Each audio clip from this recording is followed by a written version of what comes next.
Chapter control and coordination. यामध्ये सर्वच टाकलंय का? प्लांट्स अॅनिमल्स दोघेही टाकले आहेत का? बघू द्या, मला स्कोप बघू द्या नवीन पुस्तकाचं कसं आहे तर. ठीक आहे, ऑलरेडी आपण हे सर्व चॅप्टर बघितलेलं आहे. यस, सर्व झालेलं आहे. ठीक आहे.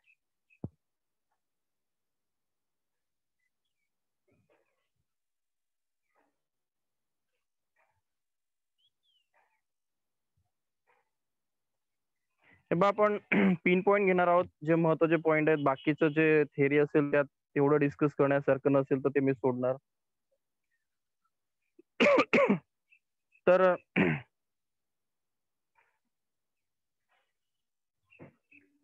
आता इथे भरपूर गोष्टी दिल्या आहेत, थेअरी लिहिलेली आहे, हेमोस्टॅसिस वगैरे गोष्टी केलेल्या आहेत. तर मला वाटतं की वाचलं तरी चालेल, कोणीतरी एक वाचावं. भरपूर थेअरी आहे मोठी, कोणीतरी वाचावं. कोण वाचणार?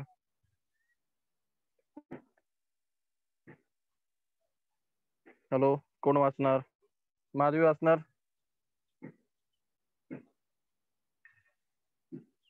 हो सर, वाचते. हॅलो. हॅलो. हा, वाचायचं. पहिल्यापासून वाचू का? हा, पूर्ण थेअरी वाचून टाकायची आपल्याला. इंट्रोडक्शन काय आहे? Unicellular organisms have a simple organization of their life processes. However, a multicellular organization of the body organs and organ system required both a control over their life processes as well as as well as the coordination between the various systems in order to maintain homeostasis of the organism. And animals both. हे बघ, मध्ये थांब जरा. हे बघा, unicellular organism अशा प्रकारे आपल्याकडे दोन टाईपचे मोस्टली ऑर्गॅनिझम्स असतात. मध्ये थांबून जायचं, ठीक आहे. आपल्याकडे युनिसेल्युलर ऑर्गॅनिझम्स आहेत, म्हणजे एका सेलचे आहेत. माहिती तुम्हाला, सिंगल सेलचे आपल्याकडे अमिबा वगैरे असे ऑर्गॅनिझम्स आहेत, आणि त्यांची टोटल लाईफ ही एकच सेल कंट्रोल करते. ओके. आणि आपल्याकडे युनिसेल्युलर आहे तसे मल्टीसेल्युलर ऑर्गॅनिझम्सही आहेत, जसं की ह्युमन्स. आपल्या बॉडीमध्ये भरपूर सेल्स असतात, त्याचे टिश्यू बनतात आणि त्याच्याने काम चालतं. तर आपल्याकडे दोघही सिस्टीम आहे. सिंगल सेलने हे काम, एक काही अॅनिमल्स रन करतात, काही मल्टी सेलने काम करतात. अशा प्रकारे दोन सिस्टीम आपल्याकडे आहेत, ठीक आहे. पण त्या दोघं सिस्टीमला महत्वाची गोष्ट असते ते कंट्रोल. त्यांच्या लाईफ प्रोसेसेस ज्या चालतात, म्हणजे सिंगल सेल असली त्याच्यातही लाईफ प्रोसेस चालते, मल्टी सेल असली त्याच्यातही चालते. लाईफ प्रोसेसेस म्हणजे काय? त्याच्या बॉडीमध्ये खाणं असेल, म्हणजे डायजेशन असेल, एक्सक्रिशन असेल, बॉडीतलं त्याचं मायटोसिस असेल, सेल डिव्हिजन असेल, रिप्रोडक्शन असेल, सर्व ज्याही गोष्टी सर्व त्याच्या लाईफला इम्पॉर्टंट असतात त्याला लाईफ प्रोसेसेस म्हणतात. जसं रेस्पिरेशन वगैरे, आपण हे सर्क्युलेशन, हे सर्व लाईफ प्रोसेस आहेत. तर ते सिंगल सेल असली तरी करावं लागतात, मल्टी सेल असली तरी करावं लागतात. तर त्यांच्यावरती कंट्रोल महत्वाचा असतो, आणि त्याच्यामध्ये कोऑर्डिनेशन महत्वाचं असतं. म्हणजे तुमची बॉडी, आता तुम्ही बसलात, तुमच्या बॉडीमध्ये रेस्पिरेशन चालू आहे, तुम्ही श्वास घेतात सोडतात, सायमल्टेनियसली तुमच्या बॉडीत ब्लडही फिरत आहे, सायमल्टेनियसली तुमच्या बॉडीची ग्रोथही होते आहे, सायमल्टेनियसली तुमचं कंट्रोलमध्ये नर्वस सिस्टीम, तुमचा ब्रेनही काम करतो आहे, तुमच्या बॉडीमध्ये एक्सक्रिशन काम करते, तुमच्या किडन्या काम करत आहेत, तुमच्या बॉडीमध्ये मल्टीटास्किंग चालू आहे, भरपूर कामं चालू आहेत, वेगवेगळ्या प्रोसेस चालल्या आहेत, आणि त्या कोऑर्डिनेट चालू आहेत. कोऑर्डिनेट म्हणजे एकमेकांसोबत चालू आहेत. आणि माहिती आहे तुम्हाला की जेव्हा हे कोऑर्डिनेशन चुकतं तेव्हा आपल्याला डॉक्टरकडे जावं लागतं, म्हणजे आपला काहीतरी प्रॉब्लेम आलेला असतो. तर या सर्व लाईफ प्रोसेसेस आहेत त्या कोऑर्डिनेशनने चालल्या पाहिजेत, ठीक आहे, आणि कंट्रोलमध्ये चालल्या पाहिजेत. कंट्रोल आणि कोऑर्डिनेशन म्हणजे आपल्या कंट्रोलमध्ये आपलं रेस्पिरेशन हवं आहे आणि दुसऱ्यांच्या सोबत हवं आहे, त्याच्यामध्ये काही पुढे मागे नको आहे. तर याला आपण इम्पॉर्टंट म्हणतो कंट्रोल आणि कोऑर्डिनेशन. आणि होमिओस्टॅसिस, हा होमिओस्टॅसिस म्हणजे काय? बॉडीला चांगल्या प्रकारे मेंटेन करणं, इक्विलिब्रियमला मेंटेन करणं, त्याला होमिओस्टॅसिस म्हणतात, ठीक आहे. आता होमिओस्टॅसिस म्हणजे काय? तर बॉडीला एका इक्विलिब्रियमला मेंटेन करणं, म्हणजे सर्व, आता तुम्ही आहात, तुम्ही नॉर्मल आहात, तुमचा हार्ट रेट नॉर्मल आहे, तुमचा एक्सप्रेशनचा रेट नॉर्मल आहे, सर्व बॉडी नॉर्मल आहे, तुम्ही होमिओस्टॅसिस कंडिशनला आहात. तर होमिओस्टॅसिस ऑफ ऑर्गॅनिझम म्हणजे त्यांची बॉडी प्रॉपरली रिदम मध्ये असणं, एका प्रॉपरली इक्विलिब्रियमला असणं, तर त्याला आपण होमिओस्टॅसिस ऑफ ऑर्गॅनिझम म्हणतो. तर हे होमिओस्टॅसिस मेंटेन करण्यासाठी तुमच्या बॉडीमध्ये, तुम्ही सिंगल सेलचे अमिबा असाल किंवा तुम्ही ह्युमन असाल, कंट्रोल अँड कोऑर्डिनेशन इम्पॉर्टंट. ठीक आहे. आणि कंट्रोल अँड कोऑर्डिनेशन म्हणून आपण चॅप्टरचं नाव का शिकलो, कंट्रोल कोऑर्डिनेशन का, तर आपल्या बॉडीतल्या भरपूर गोष्टी एकत्र चांगल्या चालण्यासाठी आपल्या बॉडीमध्ये एक मेकॅनिझम आहे, ते आपल्याला शिकायचं. पुढं पॉईंट कळाला ना आपल्याकडे कंट्रोल अँड कोऑर्डिनेशन का आहे, तर बॉडीला मेंटेन करण्यासाठी कारण वेगळ्या प्रोसेस चालतात. जसं की आपला इंडिया येतं, तर इंडिया सिंपल आहे की आपल्याकडे बघा इंडिया आहे. इंडियामध्ये महाराष्ट्र आहे, गुजरात आहे, हरियाणा आहे, तिकडे जम्मू काश्मीर आहे. या सर्वांचं तुम्हाला माहिती आहे एक सेंटर असतं, त्याला सेंट्रल आपण स्टेट गव्हर्नमेंट म्हणतो आणि सेंट्रल गव्हर्नमेंट म्हणतो. तर सेंट्रल गव्हर्नमेंट नसतं तर ह्या महाराष्ट्राने गुजरातचं ऐकलं नसतं किंवा गुजरातने महाराष्ट्राचं ऐकलं नसतं. ठीक आहे. आता हे चला इंडिया आहे, इंडिया ह्या USA आहे किंवा चायना आहे, यांचं ही युनायटेड नेशन असतं. म्हणजे इंडिया याचं काय ऐकणार चायनाचं किंवा USAचं काय ऐकणार, तर तिथे एक ग्रुप असतो तो सर्वांना कंट्रोल करतो. तर कंट्रोल आणि कोऑर्डिनेशन इम्पॉर्टंट फॅक्टर आहे. चलो next. Plants and animals both show a control and coordination mechanism. In plants, this is done by sending signals and bringing about various types of movements. Example, phototropic, chemotropic, and thingmotactic. Sigmatropic. हे बघा आता काय आहे की आपण बघतोय plants बद्दल. ठीक आहे. प्लांट्स मध्ये काही ट्रॉपिक मुवमेंट असतात. एक मिनिट जरा. हे बघा त्याला कंट्रोल अँड कोऑर्डिनेशन आहे. आपली प्लांट अँड ॲनिमल्स असे आपण दोन मोस्टली ग्रुप बनवतो की हे प्लांट आहेत आणि हे ॲनिमल्स आहेत, यांच्यामध्ये आपण शिकणार आहोत. तर यांच्यामध्ये जेव्हा आपण बघतो त्याच्या कोऑर्डिनेशन मध्ये प्लांट्सला जेव्हा आपण यूज करतो त्यांच्यामध्ये काय होतं की केमिकल सिग्नल सेंड केले जातात आणि त्याच्याने काय केलं जातात व्हेरियस ऍक्टिव्हिटी केल्या जातात बॉडीमध्ये. त्यांच्यामध्ये केमिकल सिग्नल्स वापरले जातात. कशामध्ये?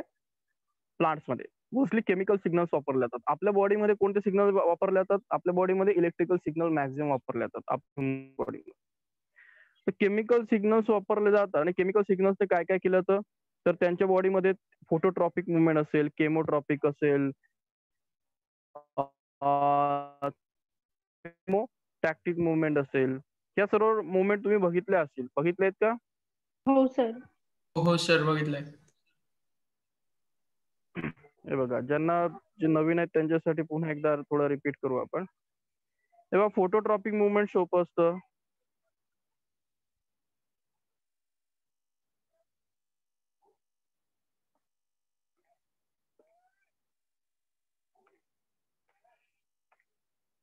हे बघा जेव्हा फोटोट्रॉपिक मुवमेंट म्हणतो आपण तर एकदम तुम्हाला 5 किंवा 6 मध्ये दिलं असेल की याला अशा प्रकारचं प्लांट हे त्या लाईटच्या डिरेक्शनने जातं, त्याला फोटोट्रॉपिक मुवमेंट म्हणतात. केमोट्रॉपिक म्हणजे केमिकल कडे जातं, जिओट्रॉपिक म्हणजे अर्थ कडे जातं. ठीक आहे. तर अशा प्रकारच्या मुवमेंट असतात प्लांटच्या. हे बघा प्लांट असं बेंड होऊन जातं बघा. ऍक्च्युली बघा हे प्लांट किती बेंड झाला, लाईट तिथे दिसतोय ते हे बघा, तेव्हा हे प्लांट किती बेंड झालं, तर हे दाखवत आहे की ते तर लाईटच्या डिरेक्शनने चाललाय. याला त्याची फोटोट्रॉपिक मुवमेंट म्हणतात. केमोट्रॉपिक केमिकल हे थिग्मोटॅक्टिक मुवमेंट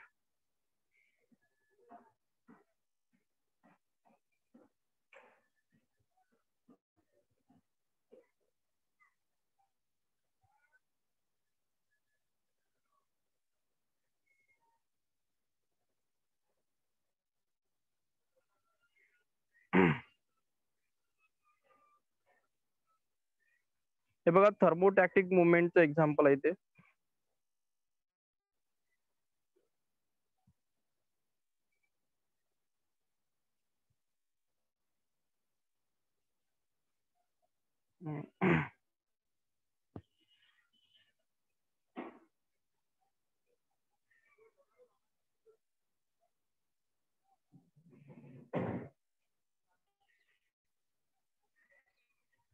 थांबा जरा चांगलं मी डायग्राम शोधतोय तुम्हाला. सिंपल प्लांटचं मुवमेंट होतात सर्व एकत्र.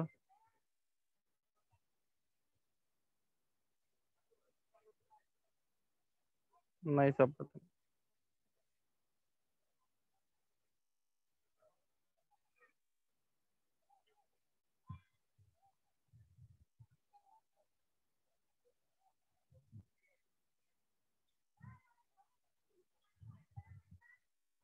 ठीक आहे, प्लांट शोधून दाखवतो तुम्हाला मी. तर चांगलं डिफरन्शिएशन मला दिसत नाही.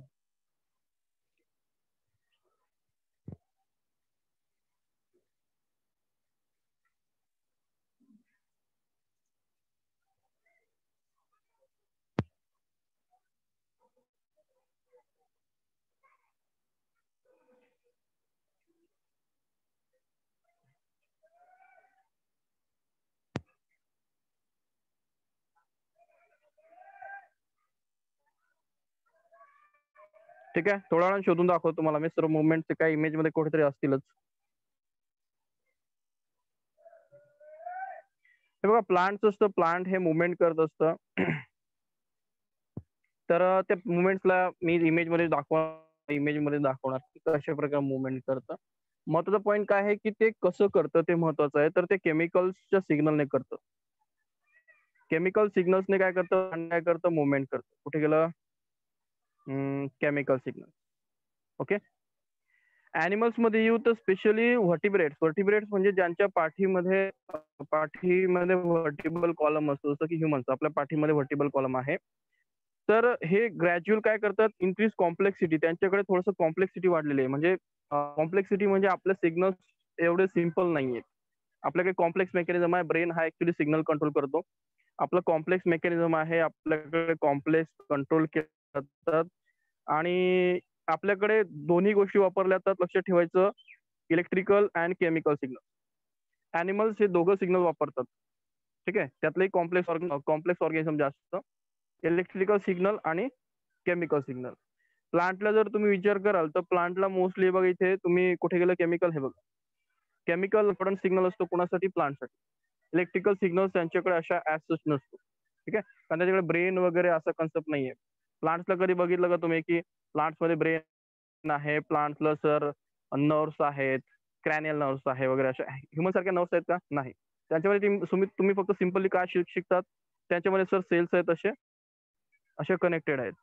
मग ह्या सेलमधनं ह्या सेलमध्ये केमिकल्स काय केले जातात, ट्रान्सफर केले जातात. हा सिग्नल प्लांटचा आहे. ह्युमनचा असं नाहीये. ह्युमन्स मध्ये ऍक्च्युली एक असतं, हा ब्रेन असतो.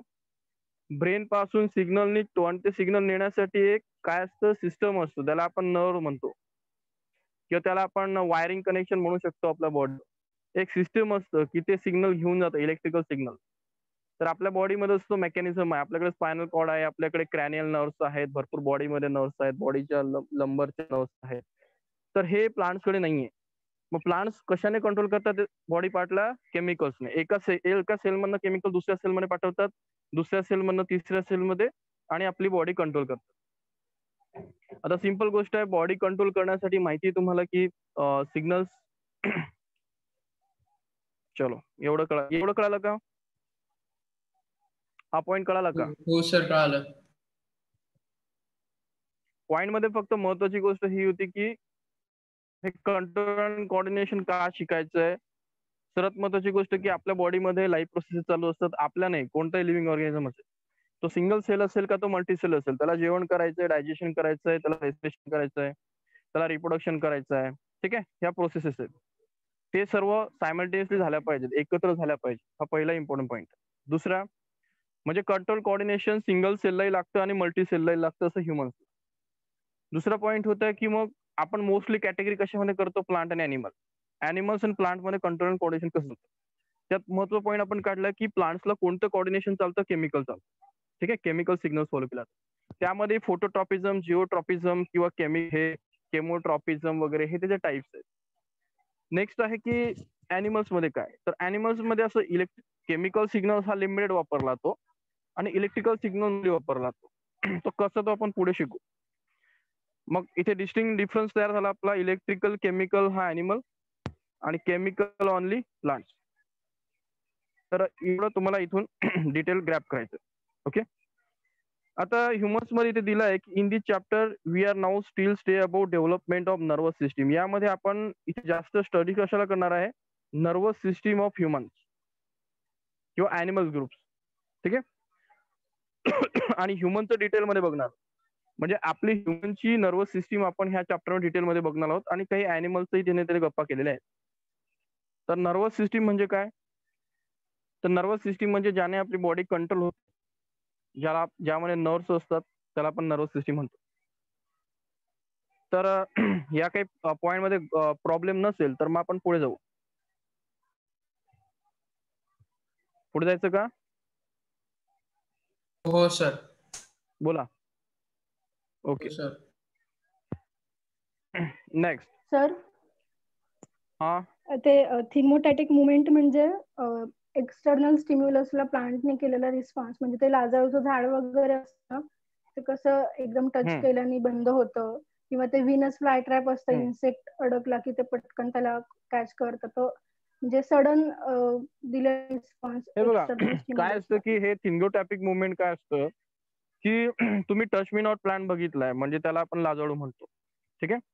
काय होतं की त्याला जेव्हा तुम्ही टच करतात तर तेव्हा त्यातलं जे बॉडी असते त्यातली ती वॉटर काय करतात, त्याच्या सेल्स मधल्या वॉटरचं मुवमेंट कमी जास्त करतात सेलमध्ये.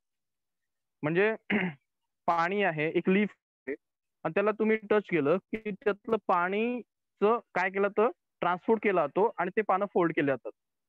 अशा प्रकारची जी मुवमेंट होते त्याला थिग्मोटॉपिक मुवमेंट म्हणतात. समजतंय का? थिग्मोटॅक्टिक मुवमेंट म्हणजे काय की जसं की आता तुम्ही म्हणणार की त्याला सेन्स कसा झाला, म्हणजे लाजोळूचं झाड आहे, तुम्ही त्याला हात लावला तर त्याला आपल्यासारखं डोकं नसतं की आपलं त्याच्या ब्रेनकडे सिग्नल गेला मग त्याने ते पानं फोल्ड केलेत, असं काही नसतं. हे थिग्नोटॅपिक मुवमेंट असते, सडन मुवमेंट असते. पाणी त्या सेल्स मधनं ऍब्सॉर्ब केलं जातं, साईडला पाठवलं जातं आणि तिथून त्याला काय श्रिंक केलं जातं. कळतंय माधवी? हो सर, ते प्रेशरचा फॅक्टर येतो सर तिथे, म्हणजे एक्सटर्नल वॉटर प्रेशर आणि प्रेशर, त्यांच्या वॉटर सेल प्रेशर. मधलं प्रेशर. हा. टर्गर प्रेशर कोण मेंटेन करतं? वॉटर करतं. कळालं का? टर्गर प्रेशर म्हणजे काय? सेलमध्ये जेव्हा वॉटर प्रेशर वाढतं, वॉटर वाढतं तेव्हा तिथलं टर्गर प्रेशर वाढतं. पॉईंट करतोय? हो सर. हे बघ, तुम्हाला जर थिंगोमॅटिक मुवमेंट म्हणजे काय की हे बघ, केमोस्टॅटिक म्हणजे जिथे केमिकल्स असतात तिथे रूट जातात. म्हणजे तुम्ही प्लांटला काय करा, एका 2-3 मीटरवर त्याला युरिया, पोटॅश वगैरे टाका. त्याची रूट आहे ना त्या डिरेक्शन, ज्या साईडने युरिया नसेल त्या डिरेक्शनने वाढत नाहीत. म्हणजे काय, त्याला ते केमिकल्स हवेत. किंवा बॉडीमध्ये ऑक्सिजन असतं, तुम्हाला सांगितलं टॉपला ऑक्सिजन असतं, त्या ऑक्सिजनच्या डिरेक्शनच प्लांट वाढतं. म्हणजे ऑक्सिजन तुमच्या बॉडीला टिपला आहे ना, ऑक्सिजन इथे आहे प्लांटच्या, इथे नाहीये, तर हा प्लांट वाढतो. याला केमोटॅटिक मुवमेंटही म्हणतात. जिओटॅटिक म्हणजे काय? फोटोटॅटिक म्हणजे इथे लाईट आहे तर लाईटच्या डिरेक्शन ते वाढायला लागतं. हा लाईट आहे, लाईटच्या डिरेक्शन हे प्लांट असं वाढतं. केमोटॅटिक म्हणजे इथे केमिकल्स त्याला मिळतं आहेत, रूट्स त्या डिरेक्शनने वाढायला लागतात. आणि हे थिग्मोटॅटिक मुवमेंट म्हणजे काय? ते सडन मुवमेंट असते. म्हणजे लाजळूचे झाड आहे, त्याला तुम्ही त्याला टच मी नॉट प्लांट म्हणतात, तर त्याला हात लावा, ते पानं फोल्ड होऊन जातात. मग आता इथे काही केमिकल नाहीये. थिग्मोटॅटिक मुवमेंट मध्ये काही लाईट नाहीये, केमिकल तुम्ही टच केला, म्हणजे बाहेरून असं त्याला टच केला, त्याला स्टिम्युलस दिला, तर ते एकदम सडन त्याचे पानं फोल्ड करून घेतो. याला थिग्मोटॅटिक मुवमेंट म्हणतात. ठीक आहे. तर हा त्याच्या कंट्रोल आणि कोऑर्डिनेशनचा पार्ट मध्ये येतो. हे प्लांट, कारण ते प्लांट मुवमेंट करतो ना, पानं फोल्ड होणं म्हणजे काय, पानाच्या त्या झाडाच्या पानांची मुवमेंट होणं. आणि कशामुळे होतं, तर त्या पानामध्ये काय असतं, टर्गर प्रेशर असतं. टर्गर प्रेशर थोडंसं वेगळा पॉईंट येतो. सिम्पली पाण्याचं मुवमेंट होतं त्या लिप. आता पाण्याच्या मुवमेंट मध्ये त्याचं काय केलं तर कॉन्ट्रॅक्शन आणि एक्सपान्शन केलं जातं. ठीक आहे. तिथे काही मसल्स नसतात. म्हणजे तुम्ही काय असं ऐकलं नाही की प्लांट मध्ये सर मसल्स असतात ना, त्यांनी फोल्ड केले. आपल्या हाताला मसल्स असतात, ऍनिमल्सला असतात. प्लांट्स आणि मसल्स हा कॉन्सेप्ट नसतो. पाण्यामुळे ते फोल्ड आणि अनफोल्ड केले जातात. आणि तुझे म्हटलं टर्गर प्रेशर हा पाणी मेंटेन होतो. चला, काही पॉइंट आहे का?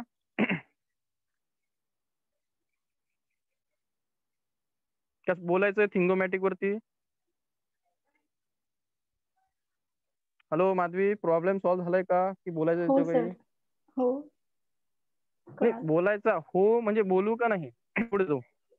कळालं सर, द्या पुढे. ओके. नाही जाऊ द्या, नाही जाऊ द्याचा प्रश्न नाही. इथे प्रश्न काय मला सांग, म्हणजे मला ऍक्च्युली मला जाणून घ्यायचं की काय जाणून घ्यायचंय म्हणजे. नाही सर, हॅलो. मगाशी तो पॉइंट क्लिअर नव्हता झाला ना, म्हणून मग मी ते सर्च केलं, त्याच्यात मला कळालं म्हणून मी ते सांगितलं. ओके. हा, हे बघा, थिंगोमॅटिक मुवमेंट हे जे असते, हे बघा जे आहे तो पॉइंट तर क्लिअर आहे की लाजाळूचे झाड वगैरे जे असतात, म्हणजे जे लगेच रिॲक्ट करतात एकदम, तर त्यांना आपण थिंगोमॅटिक मुवमेंट म्हणतो. ते केमिकल्स नसतात. केमिकल्स असतात का तुम्ही झाडाला हात लावलात लाजळूला, हे काही केमिकल रिएक्शन नाहीये. किंवा व्हीनस फ्लायट्रॅप बघा, त्याच्यामध्ये थोडेसे रूट आहेत, त्यांचे हेअर्स असतात. त्यांना टच झाल्यानंतर ते एकदम फोल्ड होतो. हे टच हा आता जर एक हा मला आहे बघा, हा व्हीनस फ्लायट्रॅप आहे असा. तर व्हीनस फ्लायट्रॅप मध्ये बघा अशा प्रकारे तिथे काय असतात, त्याचे हेअर्स असतात. जेव्हा तो एक इन्सेक्ट येतो, तो इन्सेक्ट इथे फिरला तर काही होत नाही, पण त्या हेअरला जर त्याने टच केलं तर तिथे काय होतो, सिग्नल जनरेट होतो आणि मग तो फ्लायट्रॅप बंद होतो. जसं लाजाळूच्या पानाला तुम्ही इथे टच केल्यानंतर तो काय होतो, फोल्ड होतो. तर बाहेरच्या स्टिम्युलसला अशा प्रकारच्या आपण त्या जी प्रोसेस असते त्याला थिंगो टॅक्टिक मुवमेंट म्हणतो. ठीक आहे, चलो नेक्स्ट आहे the Porifera sponges are the most primitive types of phylum. मला वाटतं हे तर प्रत्येकाला माहिती आहे. तुम्हाला क्लासिफिकेशन भरपूर शिकवलं गेलं आहे की सर्वात बेसिक जो ग्रुप असतो तो पोरीफेरा असतो. स्पंज असतात. त्या स्पंज मध्ये त्याला फक्त काय असतात, होल्स वगैरे असतात. त्याला काही माउथ वगैरे काही असं कन्सेप्ट नसतो, त्याला काही कन्सेप्टच नाही. तर तो पहिला फायलम आहे. तर त्याच्याबद्दल काय सांगायचंय बोलू, वाचू पुढे, वाच माझी मग. No, sir. Even though there are different types of cell in sponges for carrying out different functions, a proper nervous system is lacking. However, to bring about efficient working of the body, these multicellular animals show division of labor among the cells. This lead to division of labor. हे बघा, आपल्याकडे काही animals आहेत जसं sponges. आता मागे सांगितलं क्लासिफिकेशनला जे होते त्यांना स्पंजेस हा कन्सेप्ट माहिती आहे. स्पॉन्जिला नाव त्याचं फेमस आहे. हो, हा जो स्पॉन्जिला असतो, हे जे स्पंजेस असतात हे असे स्पंजेस असतात. स्पंज आहे वेगवेगळ्या प्रकारचे असतात ऍक्च्युली. ओके, हा तर आपला याचा झाला. हे म्हणत नाहीये मी, बरं ॲनिमल म्हणलं. हे बघा, हे असे स्पंजेस असतात. हे बघा, हा स्पंज आहे.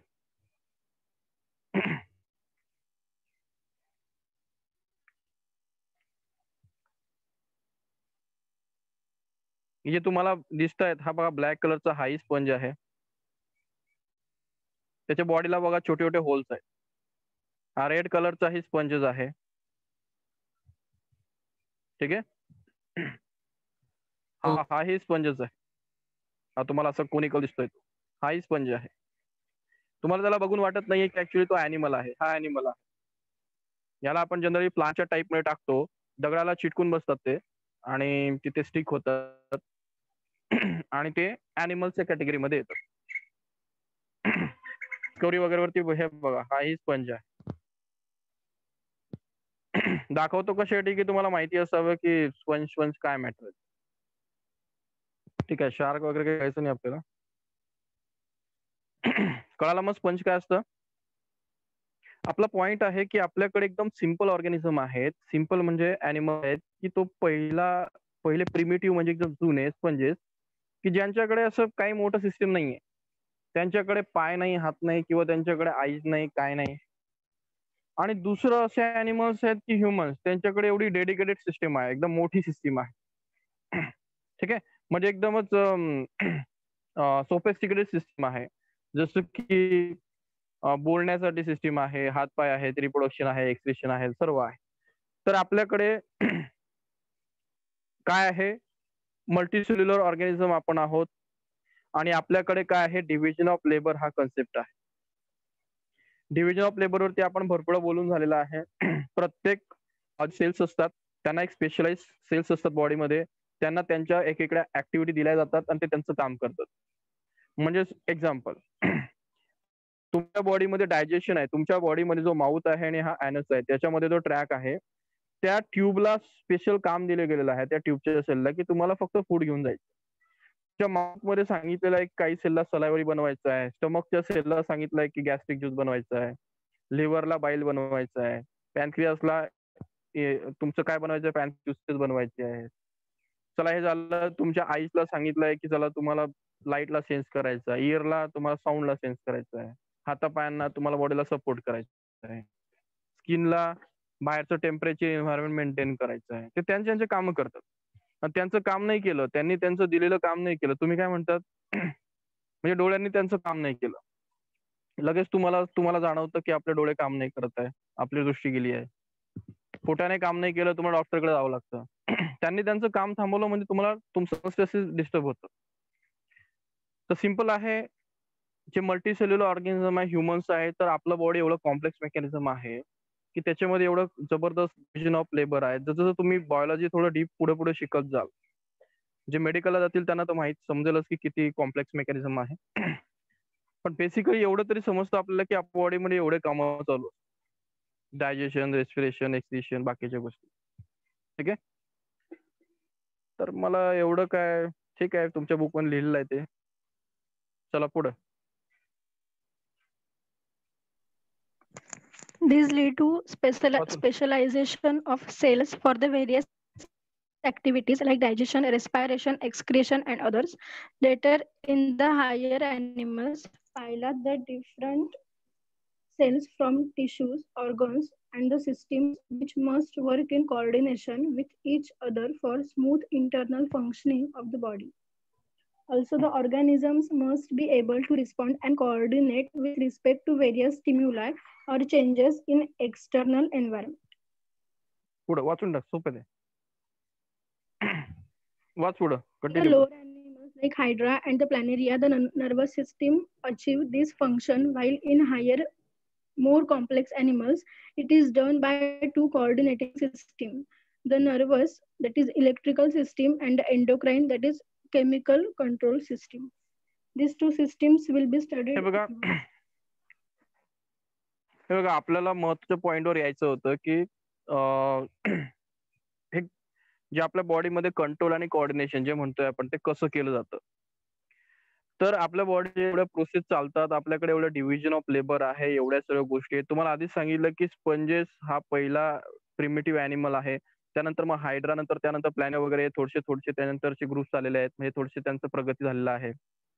त्यांच्यामध्ये नर्वस सिस्टीम काम करायला लागली. नर्वस सिस्टीम काम करायला लागली म्हणजे काय की त्यांच्याकडे थोडंसं दिसायला लागलं की त्यांच्याकडे सेन्सेशन आहे, त्यांना ते टच फील होतं किंवा त्यांच्याकडे नर्वस सिस्टीमचे छोटे-छोटे पार्ट्स आहेत. ते नर्वस सिस्टीम डेव्हलप होत गेली आणि हायर ॲनिमल्स आहेत आपल्यासारखे की आपल्याकडे बेस्ट नर्वस सिस्टीम आहे, ज्याला आपण ब्रेन, स्पायनल कॉर्ड वगैरे म्हणतो. सांगायचा पॉइंट काय आहे की स्पंजेस आणि हे मधले प्लॅनेरिया आणि ह्युमन यामध्ये काय झालेलं आहे की यांच्याकडे काही नव्हतं, यांच्याकडे मध्ये आलं आणि त्याची प्रगती झाली आणि तुम्हाला ब्रेन वगैरे दिसतोय. तर हायर ॲनिमल मध्ये अशा 2 प्रकारचं कॉम्प्लेक्स सिस्टीम तयार झालेलं आहे की ज्यामध्ये जे कंट्रोल केला जातो तो 2 प्रकारे केला जातो. एक तर नर्वस कंट्रोल म्हणजे इलेक्ट्रिकल कंट्रोल आणि दुसरा केमिकल कंट्रोल, त्याला एंडोक्राइन कंट्रोल म्हणतात. हे तुमची बॉडी आहे, आता तुम्ही higher humans actually higher animals मध्ये येतात. तर तुमच्या बॉडीला 2 प्रकारे कंट्रोल केलं जातं. एक तर तुम्ही आता तुमच्या हातात मोबाईल असेल किंवा लॅपटॉप असेल, तुमची बॉडी एका पोश्चर मध्ये आहे. म्हणजेच तुमच्या मसल्सला स्ट्रेस करून ठेवलेला आहे. कारण तुम्ही हाताने काही गोष्ट पकडताय म्हणजे मसल्स काहीतरी काम करतात. तुमची बॉडी उभी आहे किंवा बसली आहे. तुम्ही डेड झाला असाल तर तुम्ही बसू शकत नाही, उभे राहू शकत किंवा कोणती गोष्ट पकडू शकत. म्हणजे तुमचा जो नर्वस सिस्टम आहे तो 100% प्रकारे काम करतो. किंवा तुम्हाला दिसताय, तुम्ही ऐकताय म्हणजे तुमचा ब्रेन काम करतो आहे. आणि तो कोणत्या गोष्टीने काम करतोय? नर्व्सने. तुमच्या आईज मधनं लाईट सिग्नल तुमच्या नर्व्स मधनं डोळ्यातनं जात आहेत ब्रेनकडे, कानातनं जात आहेत सिग्नल ब्रेनकडे, मसल्सला तुमच्या ब्रेनने कंट्रोल करून ठेवलं. याला नर्वस कंट्रोल म्हणतात, इलेक्ट्रिकल कंट्रोल. हे बघा आता केमिकल कोऑर्डिनेशनचं सर्वात महत्वाची गोष्ट म्हणजे, चला आता फिमेल्स मध्येच बघू. आता फिमेल्स मध्ये काय होतं की आता केमिकल कोऑर्डिनेशन चालतं. एक मुलगी आहे किंवा लेडीज आहे, गप्पा करते वगैरे आहे, सर्व चाललं आहे. त्याला वाटतं की आपण फक्त बोलतो, ऐकतो, अशाच गोष्टी चालल्या. पण तुम्हाला माहिती आहे की आपण सांगितलंय की 28 डेजची रिप्रोडक्टिव्ह सायकल असते. तिला माहिती नसतं की आपल्या बॉडीमध्ये आता फॉलिकल स्टिम्युलेटिंग हार्मोन वाढला आहे. ओहुलचं काय, ओहुल हा त्या ओव्हरीमध्ये कुठे चालला आहे, त्या फिमरीमधनं फॅलोपियन ट्यूब मधनं इकडे चाललाय, असं काही समजतं का? नाही. हे कशामुळे होत आहे? Chemical coordination. केमिकल कोऑर्डिनेशन ही अशी गोष्ट आहे की ती आपल्याला समजत नाही पण आपल्या बॉडीवरती काम करतं. Slow process. नर्वस कोऑर्डिनेशन तुम्हाला समजतं ऍक्च्युली की काय करताय तुम्ही. तुम्ही कोणाला मारताय का ऐकताय का बोलताय हे तुम्हाला समजतं. पण केमिकल कोऑर्डिनेशन तुम्हाला जनरली समजत नाही किंवा ते एकदमच स्लो प्रोसेस मध्ये टाकले जाते. कळाला काय म्हणतोय मी? हॅलो. हो हो सर. सर, हो कळतंय. आता तुमच्या बॉडीमध्ये आता सिम्पल आहे की ज्याला केमिकल कोऑर्डिनेशन अजून एक बेस्ट एक्झाम्पल काय तर आता तुमच्या आता मी आता इथे मला खोकला थोडा लागलाय. मोस्टली 100% काहीतरी पॉईंट असणार आहे ना की तिथे काही बॅक्टेरियल किंवा व्हायरल इन्फेक्शन असणारच आहे 100%. तर बॉडी मला सांगू नाही करत आहे. म्हणजे माझ्या बॉडीमध्ये चला कोरोनाचा व्हायरस गेला किंवा कोणताही व्हायरस गेला तर तिथे काही आपलं ब्रेन तेवढा ऍक्ट नाही करत, तेवढं आपलं केमिकल कोऑर्डिनेशन ऍक्ट करतं. म्हणजे आपल्या बॉडीमध्ये आपल्या टी सेल्स असतात वगैरे त्या इम्युन सिस्टीमला रिस्पॉन्स करतात. मग केमिकल कोऑर्डिनेशन पुन्हा बूस्ट होतं. म्हणजे हे जे केमिकल्स अँटीबॉडी वगैरे ज्या सिस्टीम असतात ते तुम्हाला माहित नसतं पुढे चाललाय. तुमच्या बॉडीमध्ये तुम्हाला माहिती आहे की आपल्या इंडियामध्ये त्या धारावीमध्ये वगैरे 70% पर्यंत लोकांच्या बॉडीमध्ये अँटीबॉडी सापडल्या. त्यांना माहिती नव्हतं की त्यांच्या बॉडीने त्यांना डिफेंड करून ते कोरोनातून वाचू नये.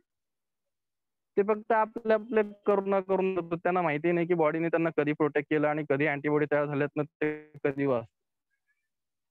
तर जे केमिकल कोऑर्डिनेशन असतं तुमच्या बॉडीतलं हे हार्मोनल कोऑर्डिनेशन असेल वगैरे हे चांगल्या प्रकारे ऍक्ट करतं, तुम्हाला डिफेंड करतं.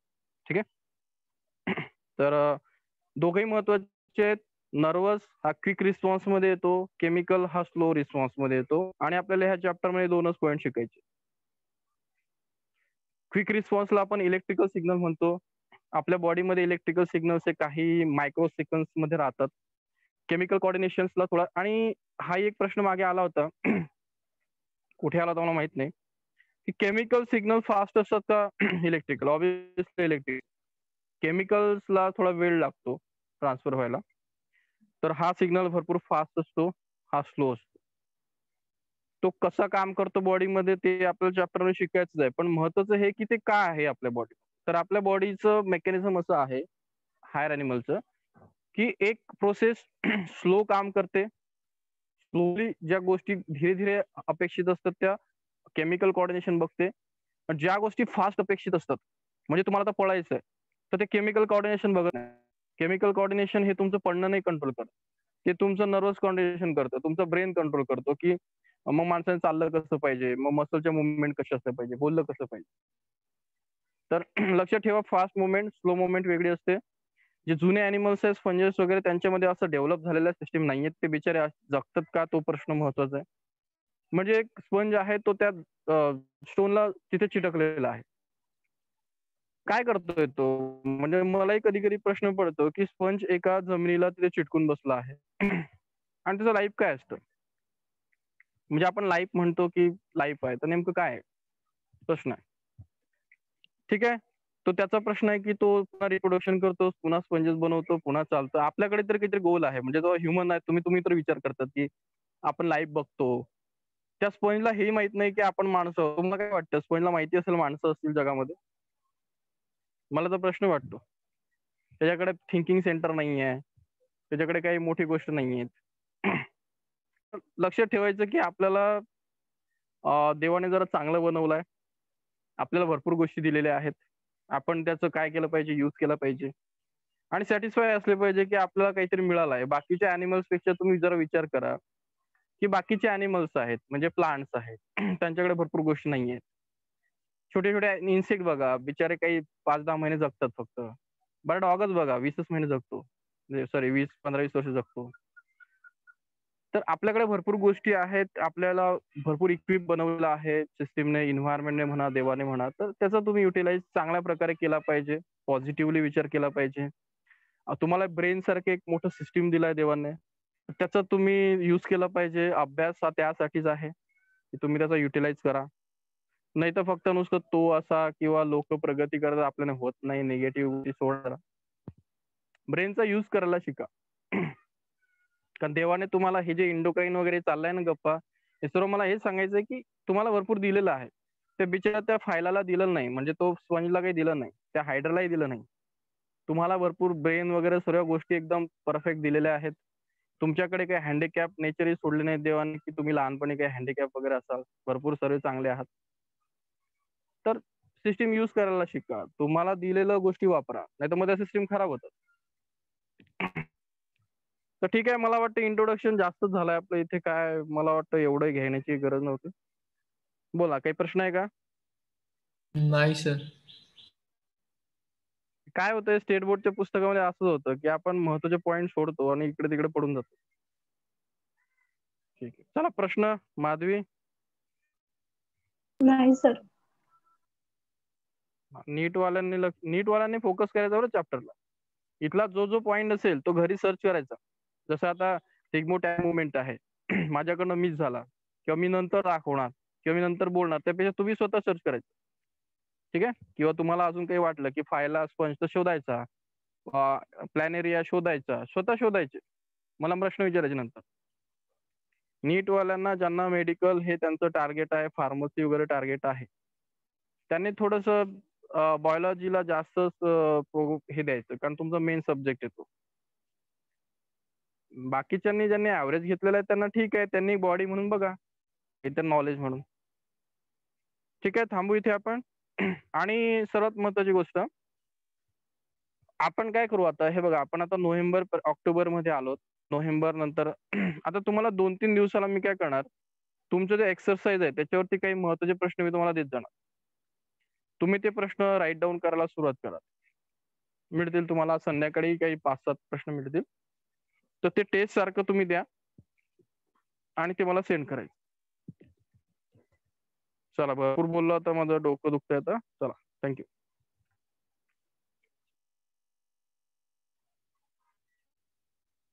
इकडे उधळी वगैरे काही प्रॉब्लेम नाही. रोश्री, काही प्रॉब्लेम आहे का?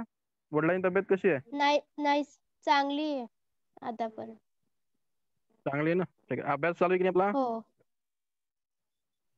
आदित्य चालू. गायब होता लेक्चरला. नाही आदित्य. सर, आलो सर, ते फोन डेड होता सर. ओके, कारण बॉयलर चाललाय. ठीक आहे. इकडे हो सर. साहिल.